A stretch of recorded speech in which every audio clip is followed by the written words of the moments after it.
अस्सलामुअलैकुम रहमतुल्लाहि व बरकातुहू। मैं अपने क्लास का आगाज़ इस शेर के साथ करने जा रहा हूँ। मंजिल की जुस्तजू है तो कर जोहद मुसलसल, यूँ मुफ्त में चांद सितारे नहीं मिलते। मेरे प्यारे स्टूडेंट, मैं आपको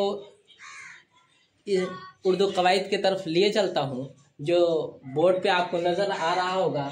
इसमें के तादाद के एतबार से दो किस्में हैं। इसमें के तादाद के एतबार से दो किस्में हैं। नंबर 1 पे आ जाता है वाहिद, नंबर 2 पे आ जाता है जमा। अब वाहिद कहते किसको है? वाहिद कहा जाता है जिससे एक चीज मुराद हो उसे वाहिद कहा जाता है। जमा जो एक से जायद चीज मुराद हो उसको क्या कहते? जमा कहते। जैसे देखिए वाहिद, इसका जमा मिसाल देख लीजिए आप। कलम, एक कलम। किताब, एक किताब है। मस्जिद, इल्म, आलिम, एक एक है। तो अगर हम एक एक होने के नाते अब इसको क्या कहेंगे?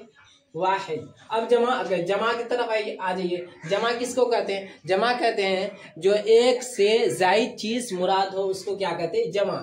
जैसे अकलाम, कुतुब, मसाजिद, उलूम, उलमा। देखिए कलम की जमा अकलाम, किताब की जमा कुतुब, मस्जिद की जमा मसाजिद, इल्म का जमा उलूम, आलिम का जमा उलमा। अब ये बात समझ में आ गई। अगर इसम के तादाद के एतबार से इतनी किस्में हैं, अगर बोर्ड वाले ने ये बात मान ली उर्दू के एतबार से इसकी किस्में चुनिए या किताब की उर्दू के एतबार से इसकी जमा लिखिए, उसका अलग जवाब आएगा। ये कुतुब नहीं आएगा, कुतुब इस एतबार से नहीं आएगा। ये सिर्फ जमा मुतलक के एतबार से है। जमा में ये कुतुब नहीं आएगा। जब अगर आपसे ये मांगे उर्दू के एतबार से जमा बनाए तो उर्दू के एतबार से जमा इस तरह बनेगा, ये कुतुब नहीं बनेगा। उस वक्त क्या बनेगा? किताबें, किताबें। ये वाला जमा नहीं चलेगा। अगर बोर्ड वाला उर्दू के एतबार से जमा ना मांगे तो फिर कुतुब चलेगा। अगर उर्दू के एतबार से जमा मांगे न फिर कौन सी जमा चलेगा? किताबें चलेगा।